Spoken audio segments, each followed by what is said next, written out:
Continuamos con los conceptos generales de química.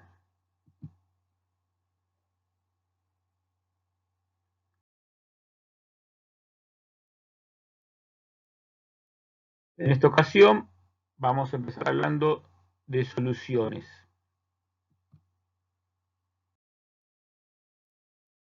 Una solución es una mezcla homogénea, es decir, que no tiene fases, compuesta por dos o más sustancias que pueden ser simples o compuestas y que son miscibles entre ellas, es decir, que se pueden mezclar. En toda solución tenemos un solvente al que se le adicionan uno o más solutos. Los solutos siempre suelen estar en menor cantidad que el solvente. Un ejemplo típico de esto es la mezcla de sal de mesa en un vaso de agua. El solvente va a disolver al soluto envolviéndolo. En este caso, las moléculas de agua rodean a las moléculas de cloruro de sodio, que es el componente de la sal de mesa, y es el soluto. Y de ese modo lo incorporan a la fase acuosa.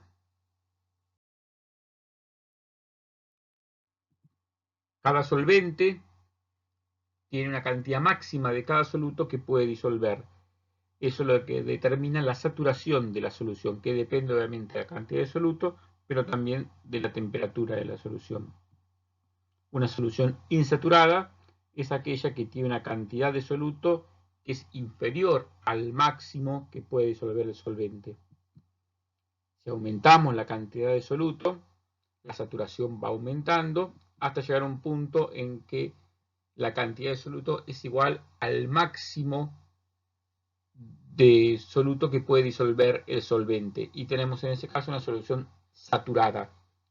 Si esta solución la enfriamos de manera controlada, podemos lograr una solución sobresaturada, es decir, una solución en la cual la cantidad de soluto es mayor al máximo que el solvente puede disolver, pero aún así todo el soluto permanece disuelto. Esto es una situación muy inestable y que basta con la adición de una pequeña cantidad de soluto llamada cristal semilla, como término coloquial, para que comience una rápida precipitación y tengamos de ese modo una solución saturada con precipitado, es decir, que tenemos una cantidad de soluto disuelto igual al máximo que puede disolver el solvente y todo el resto del soluto se encuentra precipitado como un sólido en el fondo, siempre cuando el soluto sea más denso que el solvente, como suele ser en muchos de los casos de las sustancias de los solutos sólidos. Acá se puede ver como una solución sobresaturada, como se ve ahí, que tiene todo el soluto disuelto, con el agregado de una pequeña cantidad de soluto, un cristal de semilla, rápidamente comienza una cristalización por la precipitación repentina y brusca del exceso de soluto. La saturación es un equilibrio entre el proceso de disolución que permite que el soluto pase de estado sólido a estado disuelto, y el proceso de cristalización que permite lo opuesto, la solidificación de los solutos que están disueltos.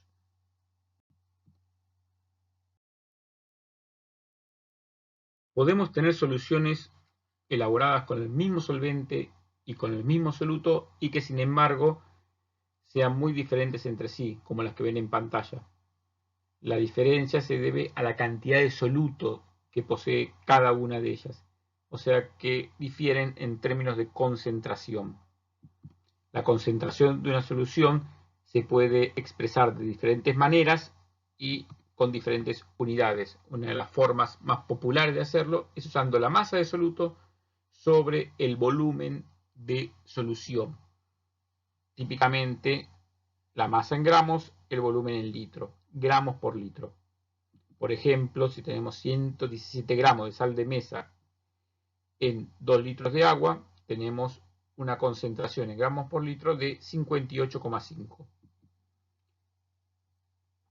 También podemos expresar la concentración en términos porcentuales, dividiendo la masa de soluto sobre la masa de solución y multiplicando por 100. En este caso tenemos un porcentaje peso en peso, y para 117 gramos de sal mezclados en 2 kilos de agua tenemos un porcentaje de 5,85% peso en peso. El porcentaje también lo podemos expresar en términos de peso y volumen, dividiendo la masa de soluto sobre el volumen de solución y multiplicando por 100. Toda vez que un mililitro de agua pesa exactamente 1 gramo, el porcentaje peso en volumen para una solución acuosa es exactamente el mismo que el porcentaje peso en peso, en este caso 5,85%.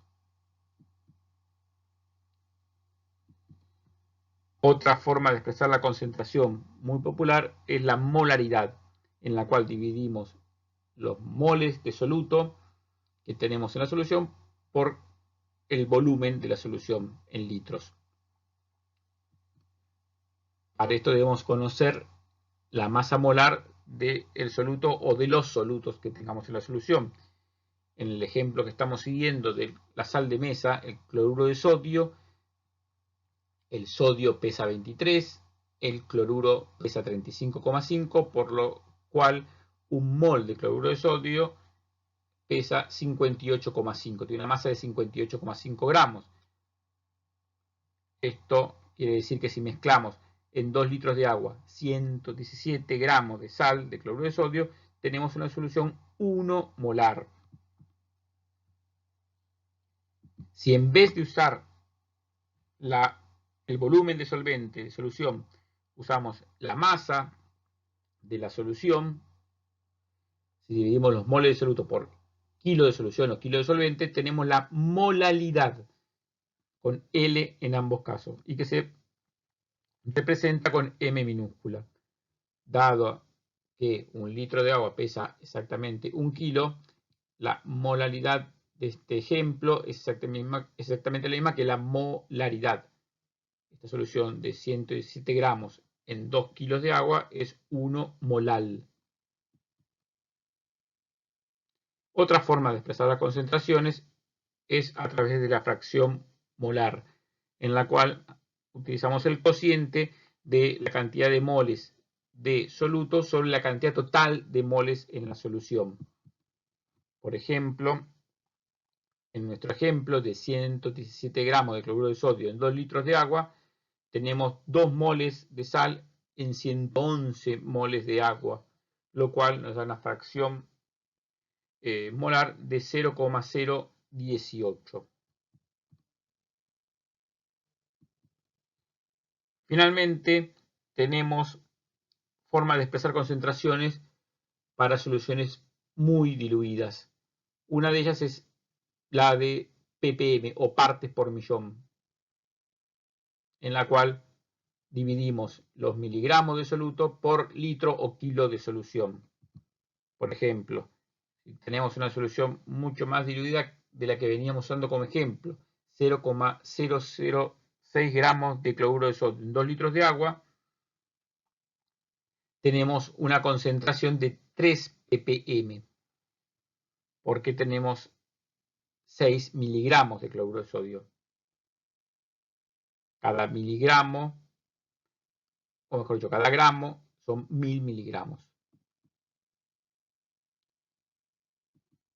También podemos referirnos a la concentración en términos de ppb, parte por billón, en el cual dividimos los microgramos de solutos por litro o kilo de solución. Cada gramo se constituye por 1.000.000 de microgramos. Entonces, si tenemos 0,006 gramos de cloruro de sodio en 2 litros de agua, tenemos en total 6.000 microgramos. O sea que tenemos 3.000 ppb. Finalmente, para soluciones aún más diluidas, podemos usar las partes por trillón o PPT, en la cual dividimos los nanogramos de soluto por litro o kilo de solución. Cada gramo se se constituye de 1000 millones de nanogramos. Por ende, si tenemos 0,006 gramos de cloruro de sodio en 2 litros de agua, tenemos 6 millones de nanogramos, es decir, 3 millones de ppt. La unidad está mal por error en ese ejemplo.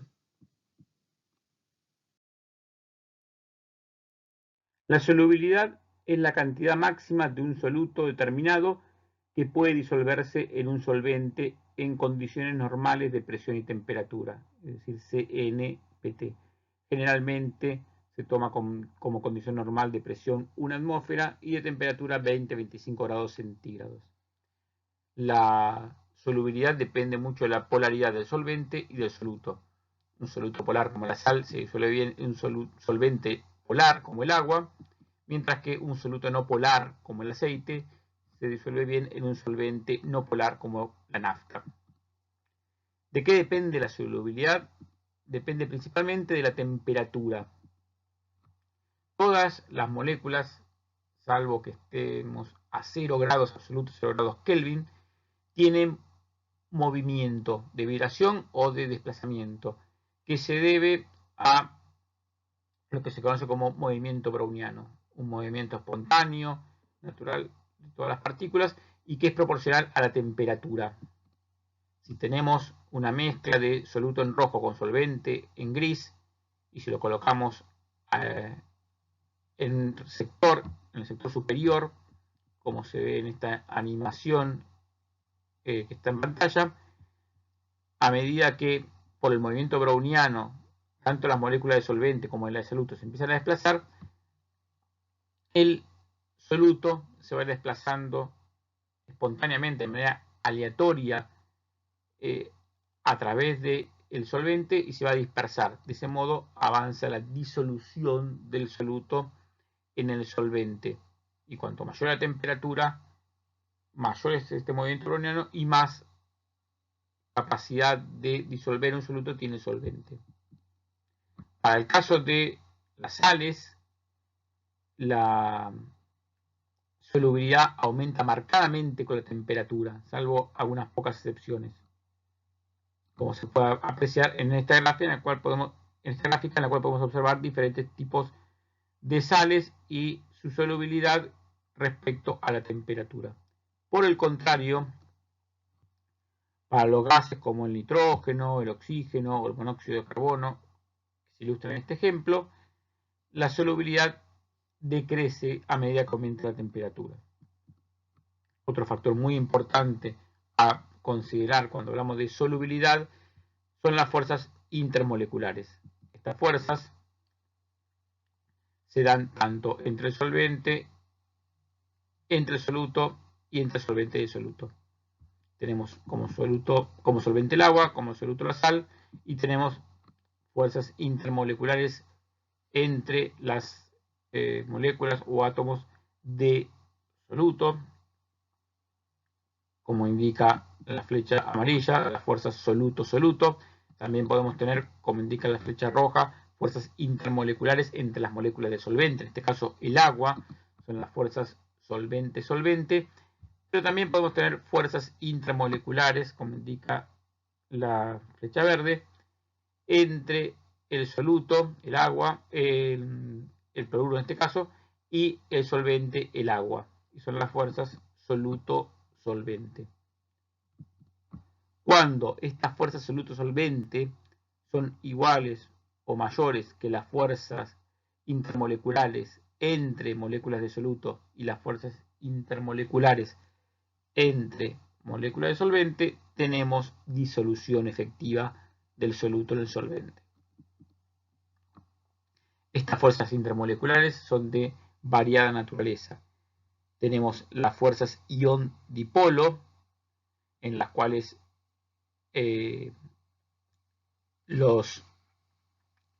las moléculas que constituyen dipolos, como las moléculas de agua, es decir, moléculas que tienen una porción negativa en azul en este caso y una porción positiva en rojo en este caso, tienden a interactuar por atracción electrostática con iones de carga opuesta, es decir, la porción positiva en rojo del dipolo va a tender a atraer a aniones, iones negativos. Por el contrario, la porción negativa del dipolo en azul va a tender a atraer a cationes, iones positivos.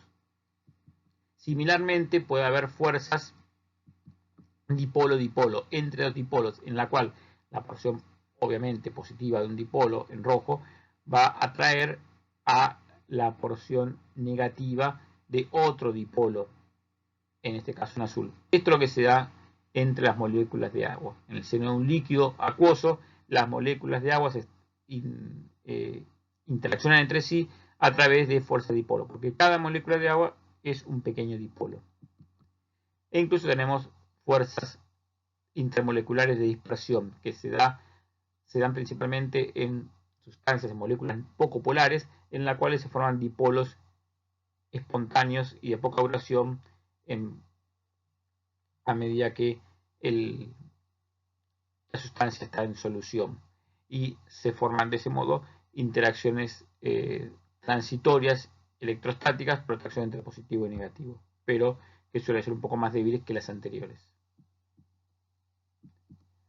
Por último, para el caso de los gases, la presión también es muy importante para la solubilidad.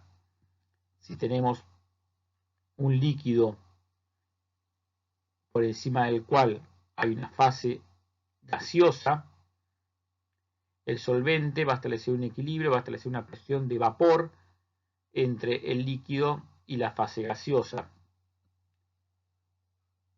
Si tenemos en esa fase gaseosa un soluto gaseoso, esa presión de vapor también va a determinar cuánto de este soluto gaseoso se va a disolver en el líquido. A una presión determinada, como vemos a la izquierda, hay una cantidad X de molécula de gas soluto que impacta la superficie del líquido por unidad de tiempo y que por ende puede disolverse.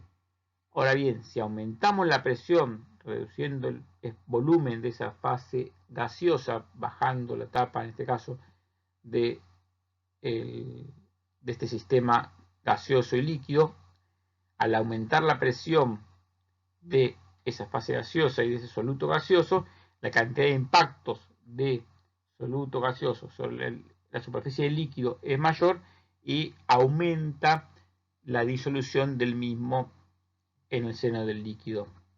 Tenemos una mayor disolución del soluto gaseoso en el líquido, como ocurre con las bebidas gaseosas, a las cuales se les adiciona a presión dióxido de carbono, y por eso cuando se la destapan hacen espuma, porque rápidamente el dióxido de carbono, al exponer el líquido a la presión atmosférica, empieza a salir de manera brusca del líquido, generándose esa espuma. En este caso, cuando tenemos en una botella una fase acuosa y una pequeña fase gaseosa en su extremo superior, se establece un equilibrio entre ambas, en la cual la cantidad de moléculas de gas, en este caso, el caso de las bebidas gaseosas, dióxido de carbono, que están en la fase gaseosa y que ingresan a la fase líquida, es aproximadamente igual a la cantidad de moléculas que están en la fase líquida y salen en la fase gaseosa. Esto cambia cuando se destapa la botella, porque al destaparse la botella, la cantidad de moléculas de dióxido de carbono que impactan sobre la superficie del líquido es menor. Disminuye la presión del dióxido de carbono en el contenido de la botella. Esto se explica a través de la ley de Henry, que dice que la solubilidad de un gas es igual a la presión de ese gas sobre el seno del líquido multiplicado por una constante que es la constante de Henry. En este caso, S es la solubilidad, K es la constante de Henry y P es la presión del gas, en nuestro ejemplo, dióxido de carbono. Esto es lo que explica la violenta ebullición de las bebidas gaseosas cuando se le agrega una o varias pastillas porosas. Esas pastillas dan mucha superficie para la rápida el rápido pase del dióxido de carbono disuelto a la fase gaseosa, generando una gran cantidad de espuma. La solubilidad de los gases, por ende, en un ambiente líquido depende de la presión y también depende de la temperatura. Como acabamos de ver, cuanto más temperatura, menos solubilidad. Esto es particularmente crítico para el oxígeno en los ambientes acuáticos. Los ambientes acuáticos más cálidos tienen menos oxígeno que los ambientes acuáticos más fríos, porque cuanto menor temperatura, más disolución de los gases, como por ejemplo el oxígeno. Las aguas cálidas, entonces, son pasibles de sufrir déficit de oxígeno, es decir, hipoxia, mientras que las aguas frías suelen ser muy oxigenadas o sobreoxigenadas, y eso permite a veces tener mucha productividad algal, aún en aguas remotas y bastante frías. Vamos a pasar a ver unas propiedades conocidas como propiedades coligativas, que son básicamente 4. La ósmosis, la disminución de la presión de vapor, la disminución del punto de congelamiento y la elevación del punto de ebullición.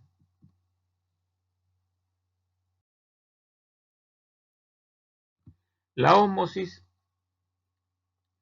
ya la han visto en biología porque tiene muchas connotaciones para la vida de las células animales y vegetales. La ósmosis se define como el movimiento del agua a través de una membrana semipermeable de la región de menor a la región de mayor concentración de soluto, es decir, a través de un gradiente de concentración de soluto. En la ósmosis siempre se mueve el solvente, siempre se mueve hacia donde hay más soluto y siempre lo hace a través de una membrana semipermeable. Esto es lo que distingue la ósmosis de la difusión. En este esquema tenemos en un compartimiento a la izquierda moléculas de agua, a la derecha tenemos moléculas de agua mezcladas con unas moléculas de soluto ilustradas por esferas verdes, y la línea punteada representa una membrana semipermeable. La membrana semipermeable es toda aquella membrana que permite el paso del solvente, pero no del soluto. Como se ve en este caso, las moléculas de agua pueden atravesar la membrana, pero no las moléculas de soluto, las esferas verdes. Al haber más soluto del lado derecho que del lado izquierdo, las moléculas de agua van a tender a moverse a través de la membrana semipermeable hacia el lado derecho, hacia donde hay más soluto, hasta que se establezca un equilibrio. La ósmosis es la primera de las propiedades coligativas que vamos a ver y tiene en común con todo el resto de estas propiedades la característica de que depende solamente de la cantidad de soluto y no de la naturaleza del soluto. Lo que importa acá es la cantidad de moléculas de soluto y no qué tipo de soluto es. Si tenemos la solución contenida en un tubo con forma de U, en cuya base se encuentra la membrana semipermeable, si tenemos en el ramal derecho de ese tubo, de esa solución, más moléculas de soluto que en el izquierdo, el agua va a tender a ir hacia la rama derecha. Al aumentar la cantidad de agua del lado derecho, se eleva el nivel del líquido. Esa elevación del nivel del líquido genera obviamente una presión hidrostática por el efecto de la gravedad y el peso del líquido.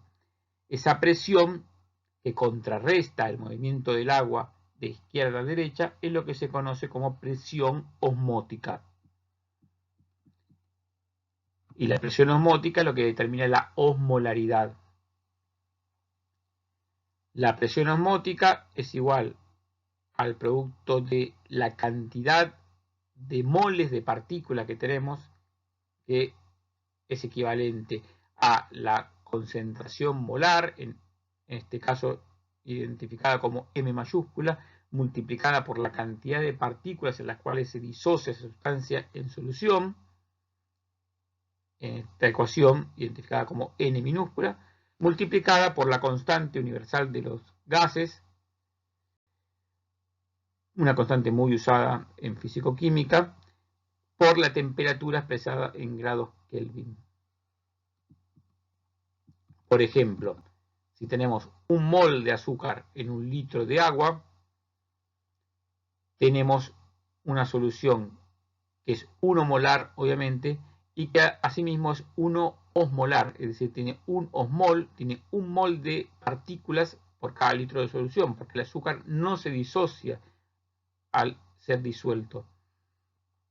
Por lo cual tenemos una equivalencia entre la osmolaridad y la molaridad. Pero si disolvemos un mol de sal de cloruro de sodio en un litro de agua, la solución obviamente es 1 molar, pero en este caso es 2 osmolar, porque cada mol de cloruro de sodio, al ser disuelto, va a dar un mol de sodio, un mol de catión sodio y un mol de anión cloruro, por lo cual da 2 moles de partículas. Y lo que importa es la cantidad de partículas, no su naturaleza, por lo cual en este caso la solución, en este ejemplo, es 2 osmolar. Agregamos, repito, un mol de cloruro de sodio en un litro de agua, se produce la disociación de este cristal para dar un mol de cloruro, de anión cloruro y un mol de catión sodio. En biología se usa mucho la tonicidad, que es la respuesta celular a los cambios de presión osmótica del medio. Esa respuesta es muy distinta a la osmolaridad, que como ya dijimos depende de la concentración de partículas, de esta constante universal de los gases, que puede expresarse por ejemplo en términos de litro atmósfera por Kelvin mol, 0,082 litro atmósfera por Kelvin mol, por la temperatura en grados Kelvin. Pero hay otra forma de expresar la constante de los gases. Si no usamos eso, sino que usamos la respuesta de las células, podemos ver que en un medio isotónico, es decir, un medio en el cual la concentración de partículas afuera es igual a la que hay adentro de la célula, las células tienen su forma típica. En este caso hablamos de células sanguíneas, glóbulos rojos. Si por el contrario, afuera hay menos partículas de lo que hay adentro de la célula, el agua por ósmosis tiende a entrar a la célula y la hace hinchar hasta el punto que puede hacerla estallar, produciendo lo que se conoce como lisis celular. Finalmente, si afuera hay más partículas que adentro, el agua va a moverse en sentido opuesto, va a tender a salir de la célula y la célula se va a achicharrar, va a deshidratarse, tomando una forma espinosa y arrugada en un proceso que se conoce como crenación. Esto es lo que ocurre en soluciones isotónica, hipotónica e hipertónica respectivamente. Repetimos, en la solución isotónica las células pierden la misma cantidad de agua que ganan. En la solución hipotónica hay una ganancia neta de agua, por lo cual la célula se hincha, y en la solución hipertónica hay una pérdida neta de agua y la célula se achicharra y se achica. En este video se puede ver las células de la sangre, los glóbulos rojos, en una solución isotónica, donde mantienen su forma y tamaño, pero cuando se las pone en una solución hipertónica, como ocurre ahora, las células van a empezar a achicarse, a deshidratarse y empiezan a arrugarse, empiezan a crenar. Por el contrario, si volvemos a poner las células en una solución isotónica, como ocurre ahora, y la ponemos después en una solución hipotónica, como está ocurriendo ahora, las células empiezan a tomar agua, a hincharse, el agua tiende a entrar porque hay más partículas y directamente llega a un punto en que entra tanta agua que estallan y se produce la llamada lisis celular, como acaban de observar en el video.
Otra propiedad coligativa es la disminución de la presión de vapor.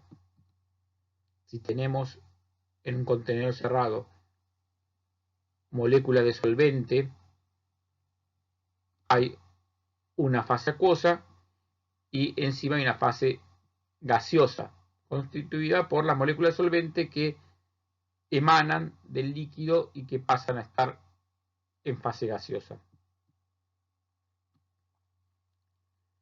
La presión de vapor del solvente es generada por la evaporación del mismo en la superficie del líquido y alcanza su valor máximo en un solvente puro, es donde más presión puede generar ese solvente. Porque cuando agregamos un soluto no volátil a la solución, hay menos moléculas de solvente en la superficie y por ende menos moléculas que pueden pasar a la fase gaseosa. Esto hace que se reduzca la cantidad de moléculas en la fase gaseosa y por ende se reduzca la presión de vapor.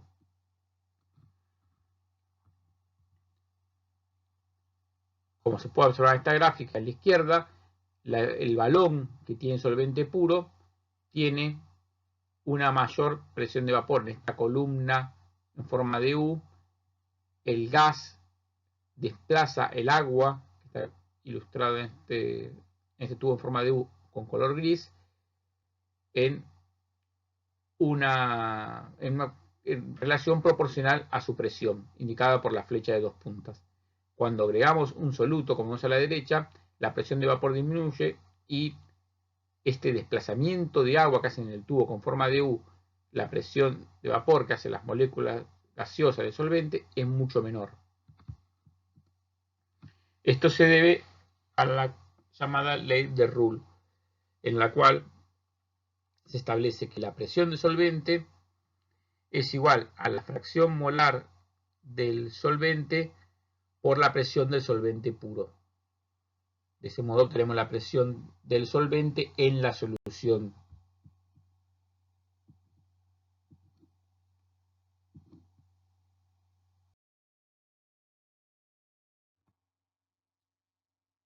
Las propiedades coligativas tienen aplicaciones prácticas y, por ejemplo, permiten solucionar el grave problema que causa la nieve en las carreteras y permiten disolver la nieve rápidamente mediante la adición de sal.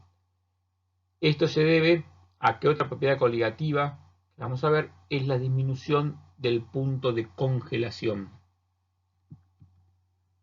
Cuanto más soluto tiene una solución, más baja es la temperatura a la cual se congela. Esta depresión del punto de congelación es igual a la diferencia entre el punto de congelación, la temperatura a la cual se congela el solvente puro, y el punto de congelación de la solución. Y esta diferencia es igual al producto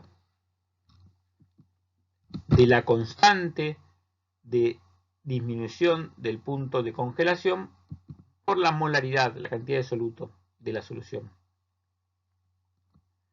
Al agregar sal al hielo, hacemos que el punto de congelación sea más bajo y por ende instantáneamente el hielo empieza a derretirse. Asimismo, muchos animales evolutivamente han desarrollado mecanismos para evitar la congelación mediante la adición de solutos que actúan como anticongelantes coligativos. Esto se observa en peces antárticos que poseen diferentes solutos, tales como manitol, sorbitol, en sus tejidos, así como otros anfibios. Y también se usa en la industria para evitar el congelamiento de fluidos de motores, como ocurre con los anticongelantes que se agregan a los sistemas de refrigeración de los autos, compuestos principalmente por etilenglicol.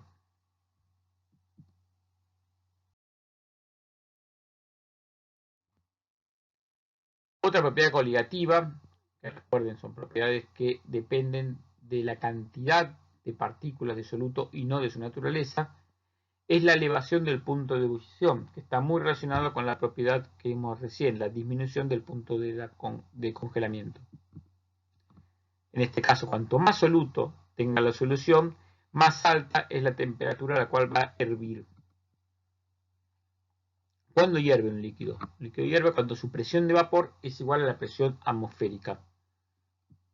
Y el soluto no volátil, que se le agrega al solvente, va a diluirlo al solvente.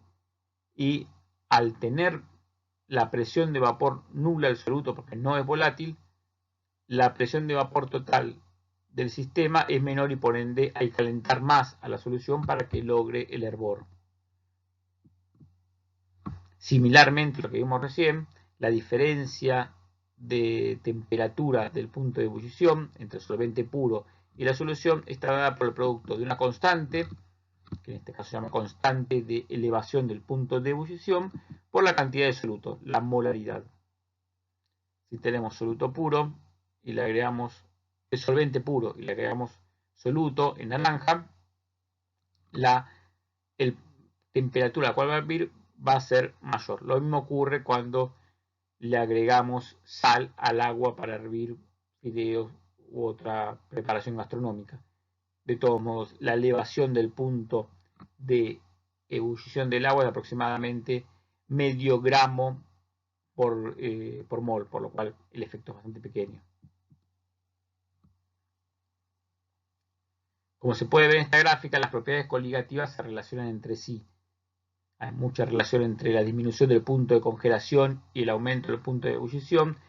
Y lo que podemos observar entre esta gráfica que ilustra la presión versus la temperatura de una sustancia pura, por ejemplo, en este caso el agua, por líneas sólidas, y de una solución indicada por las líneas punteadas, se puede observar que las propiedades coligativas logran que la fase líquida sea mayor, sea más abundante en esta gráfica que se conoce como diagrama de fases, donde podemos ver el espacio de temperatura y presión correspondiente a la fase sólida, el espacio de temperatura y presión correspondiente a la fase líquida y el espacio de temperatura y presión correspondiente a la fase gaseosa o vapor.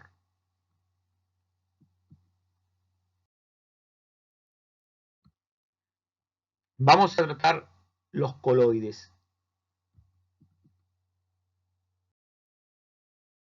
Los coloides son sustancias, son mezclas de sustancias que están entre lo que es lo particulado y lo disuelto.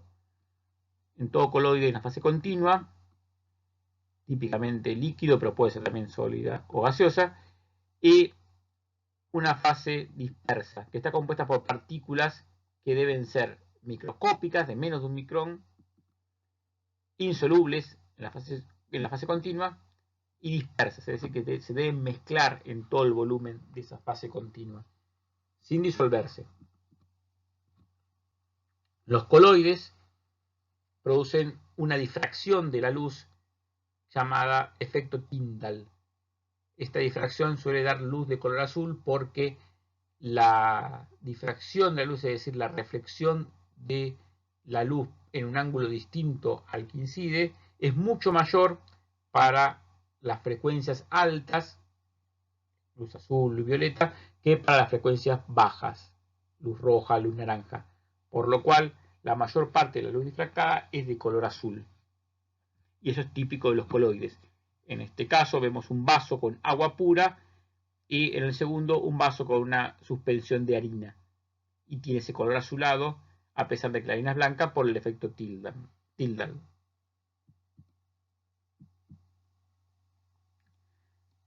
Las partículas de los coloides, si tienen igual densidad que el medio, van a mantenerse en una posición estable en el seno del mismo y forman una suspensión. Si su densidad es menor a la de la fase continua, flotarán. Si su densidad es mayor, precipitarán. En algunos casos, los coloides se mantienen indefinidamente en suspensión. En otros casos, con el tiempo, tienden a precipitar sus partículas o a hacer que floten sus partículas. La tendencia a flotar o a precipitar está dada principalmente por el ya mencionado movimiento browniano. Cuanto más grandes son las partículas, menor es ese movimiento browniano y más tendencia pueden tener a flotar o precipitar, dado que el movimiento browniano es el que contrarresta la precipitación de las partículas.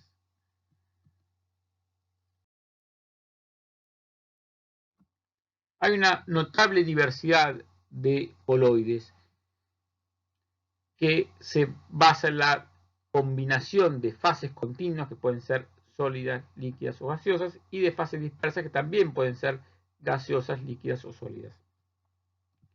No tenemos coloides gas y gas, pero sí tenemos coloides que están formados por una mezcla de una fase continua con partículas líquidas, como ocurre con los aerosoles líquidos, por ejemplo, algunos tipos de neblinas con partículas de agua bastante grandes. También tenemos aerosoles sólidos, en el cual un gas contiene partículas sólidas, como ocurre con algunos humos con partículas, con material particulado denso. También tenemos coloides formados por un líquido conteniendo partículas de gas, como es el caso de la espuma de afeitar. Tenemos coloides formados por un líquido conteniendo partículas de líquido, como es el caso de la emulsión. La leche, por ejemplo, es una emulsión en la cual el agua contiene partículas muy pequeñas, esferas muy pequeñas, micelas, de una sustancia hidrofóbica, alta afinidad por las grasas, por lo cual tiene que tener una sustancia que rodea esas partículas que permita mantenerlas en suspensión en el líquido, al cual no se van a disolver, sino que se van a mantener suspendidas por una similitud de densidad.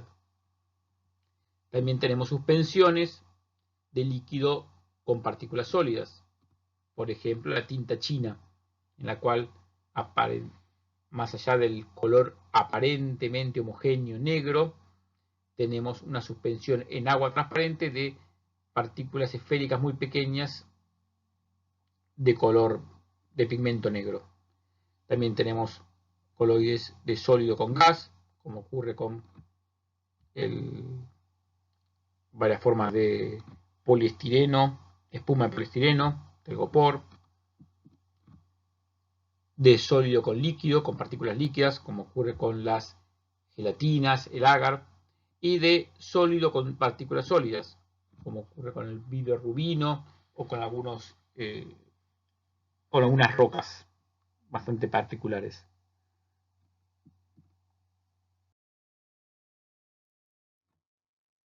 Finalmente, vamos a tratar los ácidos y las bases.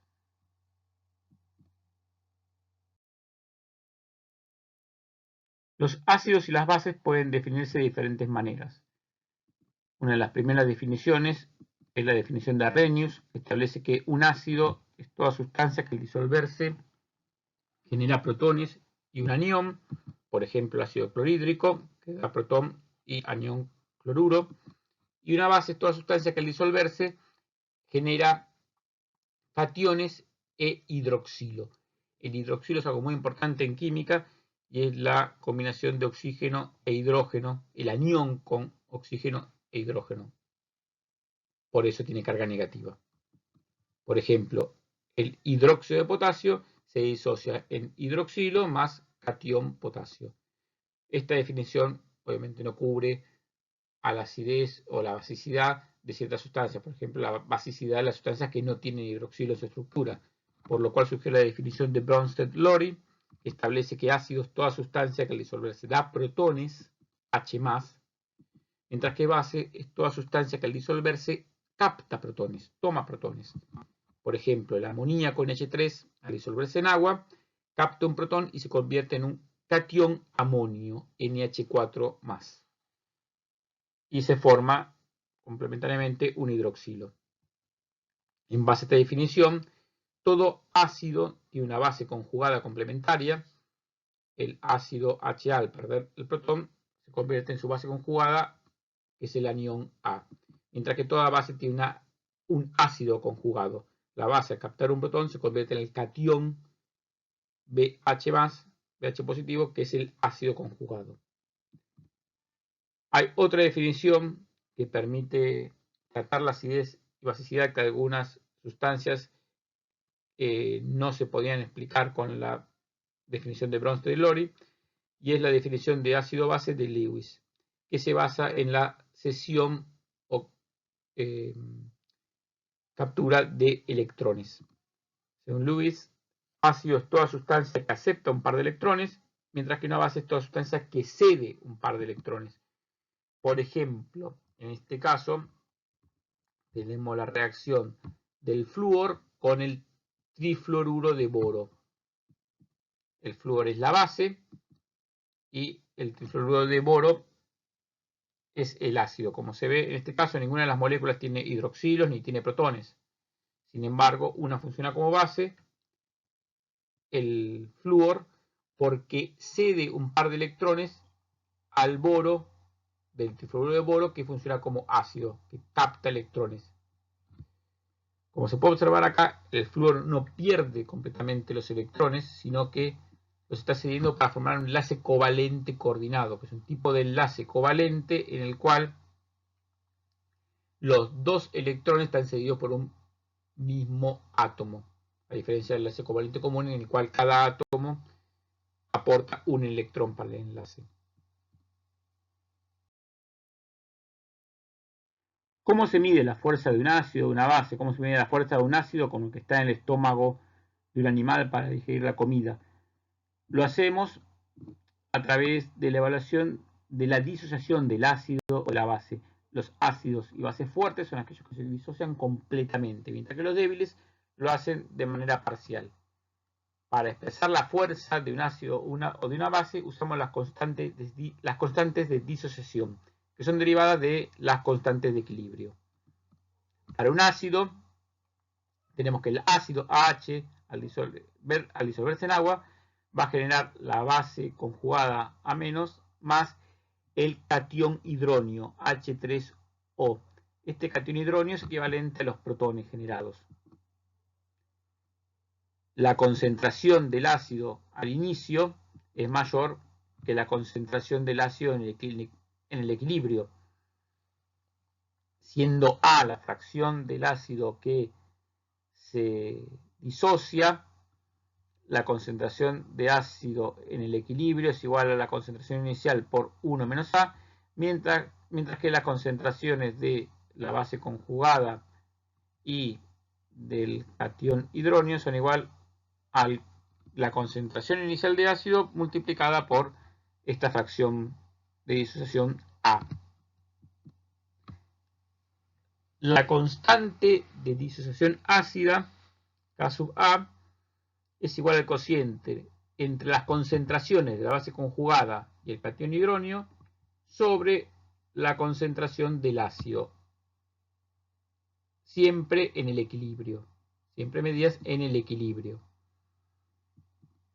Esta constante de acidez nos permite determinar qué tan débil o tan fuerte es un ácido. Por ejemplo, el ácido cítrico, que está presente en muchas frutas, tiene una constante de disociación de 7,4 por 10 a la menos 4. Lo mismo podemos hacer para las bases. La base B, al disolverse en agua, va a captar protones. Estamos trabajando con la definición de ácido-base, en este caso de Bronsted-Lowry, y va a dar el ácido conjugado BH positivo, un catión, e hidroxilos. Por ende, la constante de disociación es el cociente entre las concentraciones del ácido conjugado BH positivo por la concentración de hidroxilo sobre la concentración de la base. Tanto en la constante de acidez como en esta constante de basicidad que estamos viendo, no se incluye en la ecuación la concentración de agua, dado que la concentración de agua es tan alta que virtualmente no cambia, es una constante, por lo cual las podemos dejar afuera. Si observamos los ácidos ordenados de acuerdo a su fuerza de acidez y las bases ordenadas de acuerdo a la fuerza de basicidad y coincidiendo la base, el ácido con su base correspondiente, podemos ver que cuanto más fuerte es un ácido, más débil es su base conjugada. Como se observa en este caso para el ácido clorhídrico, es su consecuente base extremadamente fuerte, y su base conjugada, el anión cloruro. Podemos ver que el agua también actúa tanto como base y como ácido. En esta imagen se puede ver el efecto de un ácido sobre un metal. Al introducir una cuchara en un ácido muy fuerte, el ácido disuelve el metal.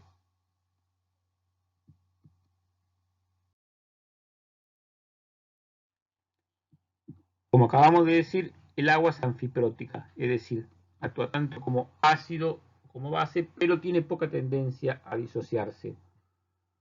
Al combinarse el agua puede generar hidroxilos y el catión hidronio, H3O, que es equivalente a los protones.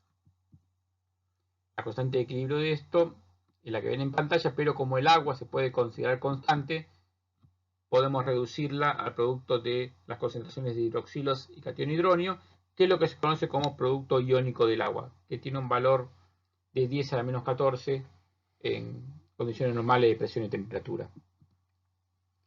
La acidez se mide a través del pH. El pH es igual al antilogaritmo de la concentración de protones, mientras que la basicidad se hace a través del pOH, es el antilogaritmo, es decir, el antilogaritmo de la concentración de hidroxilos, es decir, 1 sobre el logaritmo de la concentración de los hidroxilos.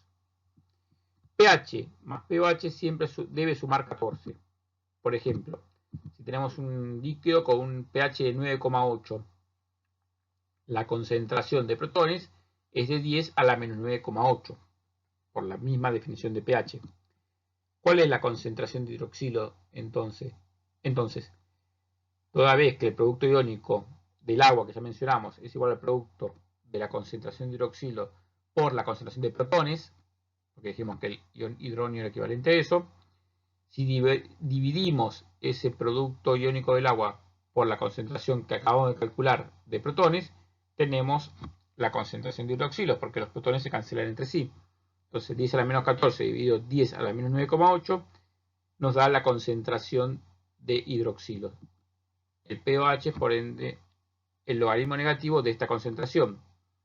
El menos logaritmo de 6,31 por 10 a la menos 5, o sea 4,2. Y como pueden observar, 4,2 más 9,8, que era el pH original, es 14, se cumple esa regla. El pH varía entre 0 y 14.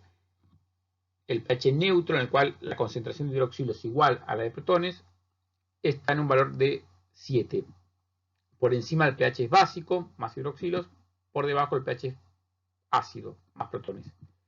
El ácido clorhídrico es extremadamente bajo, como para poner como referencia, tiene un pH de menos de 0, el jugo gástrico del estómago tiene un pH de 2 a 3, el agua destilada tiene un pH cercano a 7, el agua del mar tiene un pH un poco superior a 8 y la soda cáustica tiene un pH de un poco más de 14, muy básico. Esta escala entre 0 y 14 puede ser engañosa. La concentración de protones del agua neutra es de 10 a la menos 7, es 0,6 ceros y un 1, o sea, 0,000001 molar. La concentración de protones del jugo gástrico es de 2, es muchísimo mayor, es de 0,01. La escala logarítmica puede engañar porque pareciera que no es tan grande la diferencia entre 2 y 7, pero en realidad en términos absolutos es enorme. Cada punto de pH es un cambio de un orden de magnitud de la concentración de protones o de hidroxilos.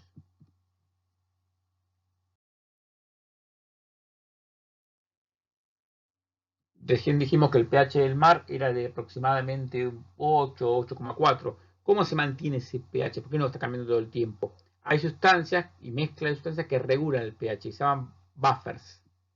Un buffer es una solución de un ácido débil y su correspondiente base conjugada.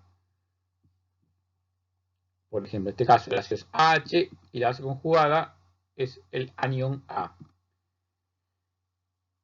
Esta combinación del ácido y la base conjugada, con concentraciones más o menos parecidas, permite minimizar los cambios de pH cuando uno agrega un ácido o una base, aún agregando ácidos o bases fuertes. Está basado el funcionamiento de un buffer en el equilibrio químico, que establece que cuando aumenta el producto, lo que está a la derecha de la reacción tiende a ir hacia la izquierda, tiende a hacer aumentar la cantidad de reactivos y viceversa. Si uno tiene un vaso con agua, un buffer constituido, como dijimos, por el ácido y su base conjugada, y agrega un ácido fuerte, va a aumentar la cantidad de ácido, porque estamos aumentando la cantidad de protones al agregar el ácido fuerte, por lo cual la reacción tiende a ir de la derecha hacia la izquierda, aumentando la cantidad de ácido. De ese modo, logramos que no aumente o aumente muy poco la cantidad de protones y por ende la acidez al agregar el ácido. Si por el contrario agregamos una base, esta base va a liberar protones y de ese modo se va a combinar con el ácido para generar agua más la base conjugada. Y de ese modo aumentamos la cantidad de base conjugada y evitamos consumir los protones. Y también evitamos que aumente el pH, que baje la concentración de protones. En el mar hay un sistema de buffer que es muy importante, que es el sistema del bicarbonato, que está basado en la combinación del dióxido de carbono con el agua para dar ácido carbónico, que a su vez se disocia en aniones bicarbonato y protones. Este buffer es muy efectivo y es el mismo buffer que mantiene el pH de nuestra sangre. Y vamos a ver más adelante qué importancia tiene para la regulación del medio acuático, especialmente el marino.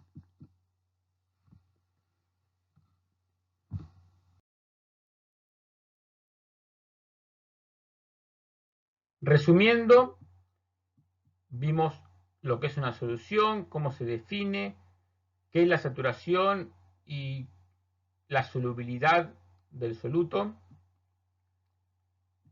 También tratamos las propiedades coligativas, la ósmosis, la elevación del punto de ebullición, la disminución del punto de congelación y la disminución de la presión de vapor. Vimos qué es un coloide y los tipos de coloides, la diversidad de coloides que hay, y las definiciones de ácido y base, las definiciones de las fuerzas de acidez y de basicidad a través de las constantes de disociación y el carácter anfiprótico del agua y la definición de pH y pOH.